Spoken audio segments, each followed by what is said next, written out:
Put your hand around me. Oh, What hurts? Oh. okay.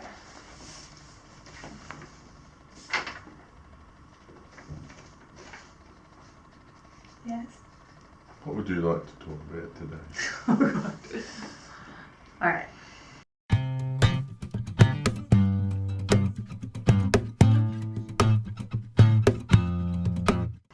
When we first started this, we weren't thinking of sharing what we were going through as it was happening. We were fairly private about it.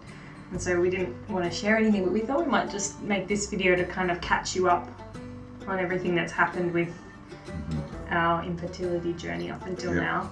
So I wrote some notes, because it's actually quite a lot to remember. It was meant to be finished by now, by the way. Yeah, well. Yeah. You don't go into it planning to spend several years being infertile, but No. unfortunately that's what happens to most people, really. By the sounds of it. Yeah. Yeah, because we didn't tell anyone. We didn't bother telling really even family or anything. We sort of give them the basics, and sort of, as you'll see along the way, it became important to let them know and let them in on what we were up to and how we were acting and why we were doing certain things and where we were going, and they still don't really understand, which they don't need to because they're not going through IVF themselves, but if you're going through IVF, then you might want some more of the details of how it all kind of went down. So we have to go all the way back. All the way back. I mean, really back to when we first started going out, but we're not going to do that. We'll go from when we first started seeking treatment. So I mean, in some ways we were lucky because we didn't have to do that whole like timed intercourse and ovulation tracking and all of that, because we already knew right from the start that we were not having babies naturally. So we just had intercourse and all the timing about it. That's embarrassing. Yeah, we just did it when we felt like it. That was as much timing as it was. Oh my god. Okay, well. Yeah. Okay, so we missed all that, and you know, I actually genuinely feel really sorry. I miss all that. Yeah, IVF's taken a toll, but that's not what we're here to talk about today.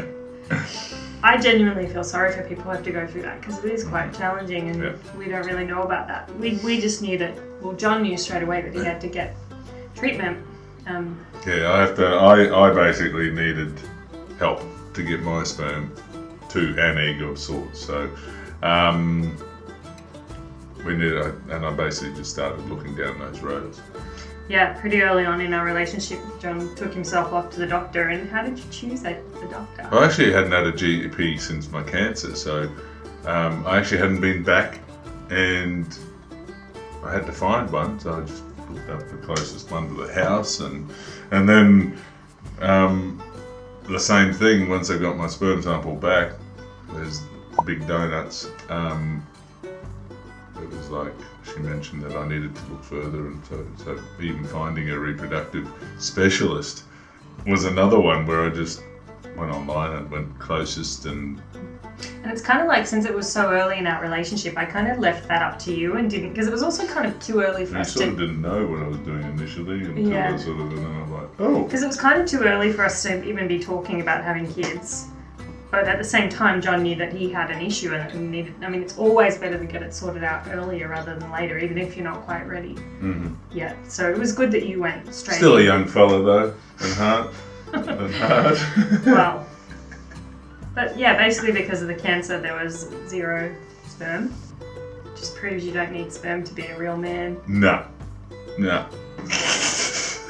Oh, you spat on me. Okay, so September 2018, you went to the GP and then you found I mean, the way you chose the fertility specialist was literally the one that was closest to our house, right? Man's way of choosing. So you just picked the closest one, and you went to some appointments even without me. And the first one you invited me to come. Well, actually, you know that appointment. Actually, the specialist that I ended up with there was because the one that I liked the look of online wasn't available, and I needed to get. So it was sort of number 2. Yeah, and I think this is this whole thing. You go into IVF just thinking, oh, it'll be fine. You're like, I'll pick any doctor, whatever, it'll be done in a couple of weeks. We found that it's really not like that, especially with a case that's complex, which ours is. Yeah. We really found that we needed to find a good doctor, but that came later because initially we just chose whichever doctor Jon liked the look of on the website, and in fact not even that one, the next best one at that clinic. So he was going off to a point. Good fella, by the way. Nice fella. Apart from the day you wanted to kill him. Apart from the day I wanted to choke him. Yeah. Anyway, we're getting ahead of ourselves. So the first appointment you actually invited me to come on was the Fine Needle Aspiration, and I was like, oh, this is interesting. And so I went along with you, and basically, do you want to describe that experience? Well, that was fun. So Fine Needle Aspiration. So basically, it's the process where they stick a needle into the testicle and just pull out some stuff in there. So I was going back there. So they ended up doing three passes. One pass, and they took whatever they pulled out because it's a blind procedure. And then the second time, still nothing. And then he goes, "Oh, you want to go one more time?" And I went, "While in Rome, we might as well get into it." And he just goes, I don't think that's and he just basically says, "I wouldn't do this." And both Laura and I looked at him and just laughed. And yeah, because he obviously puts in some anaesthetic first to numb the area. Yeah. But you're just sitting there, he's talking to me, I'm sitting next to him. We've, been dating a few months, but certainly not years at that stage. And yeah, they went in with the needle 3 times and just tried to draw out the fluid in there. And when he says it's a blind procedure, it means they're just kind of pulling water out, whatever. They're just putting it in, putting this needle in, and then just as they draw out, they're pulling. They've got a nurse there pulling on a syringe to create suction to draw in any sort of fluid and hopefully some spermies.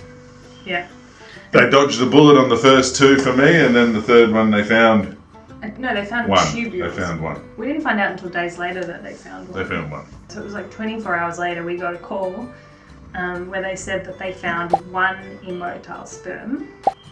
But we were excited about that because we were dancing on the street. Where there's one, there's got to be more. We were That's what I was thinking. Dancing on the street because we were like, well, there's one, there's something. And interestingly enough, sometimes I look back at that moment and think, oh, in some ways it might have been better if they'd found none. Because it's been hard. Yeah. Because everything we've done since then is based on the idea that there was one. There's going to be more. And maybe there's more. And we still don't know at this stage. We're not finished. We still have a long way to go. But we're still on that one. I mean, when you think about it, a normal semen sample has millions of sperm. So having... Hundreds of millions. Hundreds of millions, yeah. So basing our whole infertility journey on 1 immotile sperm. I'm a 1%er. Yeah, so it's been a lot. But anyway, so then the next step was the doctor said that you would need to do.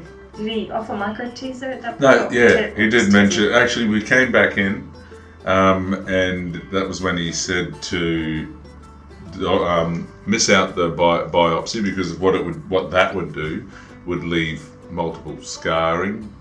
And basically, because your count is so low, there's just nothing there. They're like, may as well go for the big gun. And that's still that procedure is still relatively blind, that biopsy, whereas the microtesi is quite specialised and they use microscopes. So it takes a few hours to do it, so they pull the tubules out, they go in, they cut you open, they pull the tubules out, and then they actually, under the microscope, look and find what they need, hopefully. Yeah, it's actually a fairly new procedure and it's very invasive and it's sort of it's kind of the last ditch attempt of what you can do to find sperm. It's kind of...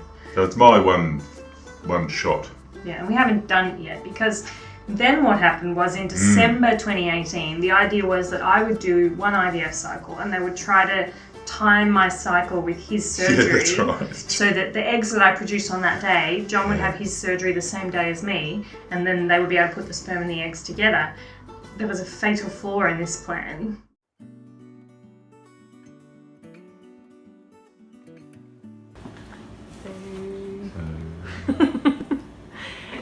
It's day 1, and Jon's pretty excited because he's gonna eat.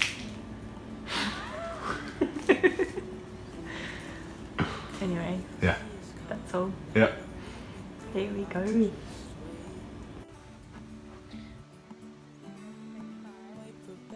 Of my injections. Day 6. Day 6? Day 6. Is it? Yeah. Come here. Day 6. Day 6. I'm closer than I thought. Yeah. But I look like this, And Jon's going out, so he looks like that. So that's the difference. That's the difference. Got my ice packs for a good cause.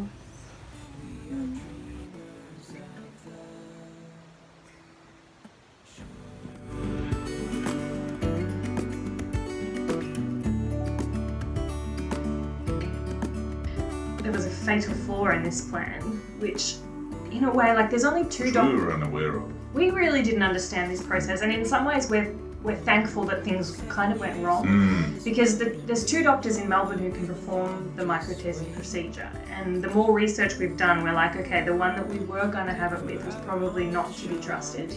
The procedure's been developed in America, and very few people in Australia really understand how to do it well, and also the idea that we were going to time everything to be on the right day, and that I was going to produce the right amount of eggs and he was going to produce the right, like that is a pipe dream now. So basically our potential for having kids was actually coming back to the fact that these guys couldn't sort their calendar out.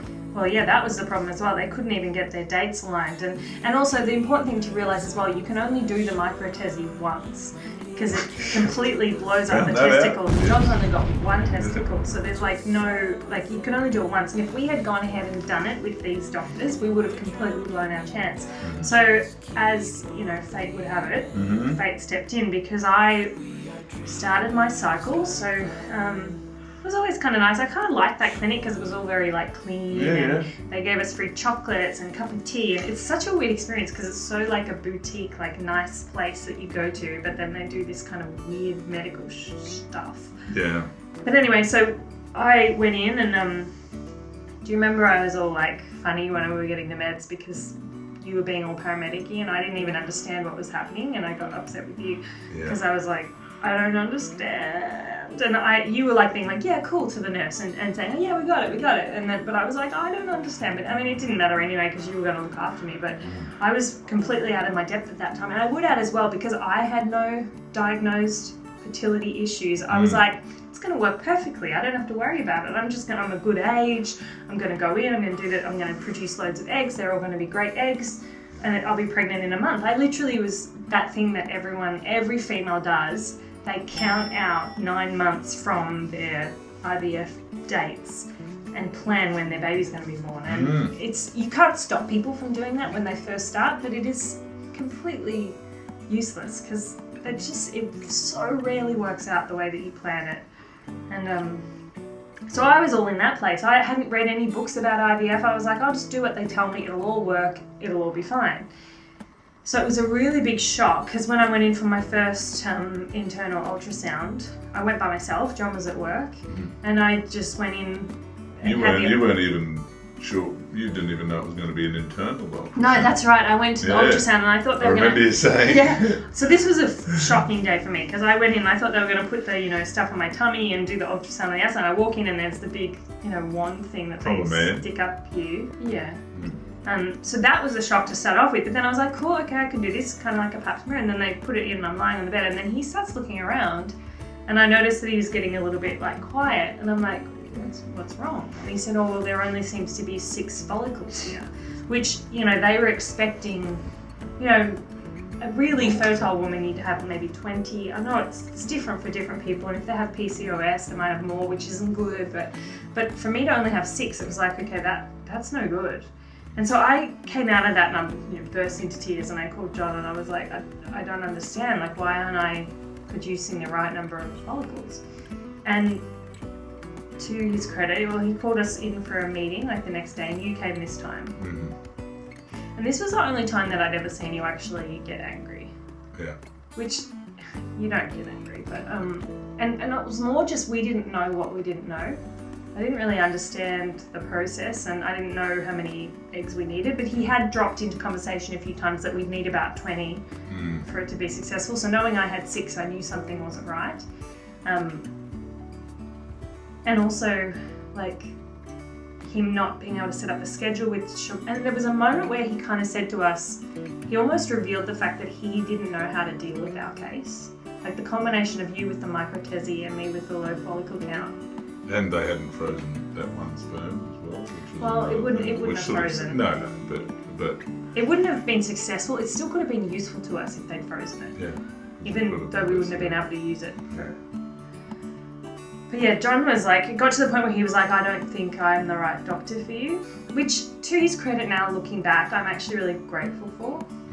Because at least he was honest. But anyway, we took the first kind of really empowered step in this whole process, and we essentially fired our doctors. And the reason for that was they stuffed up with a appointment and everything as well, but there was zero responsibility taken by his clinic, by him, and that's what sort of started to rile me up. Because at the end of the day, we just called it quits. Yeah.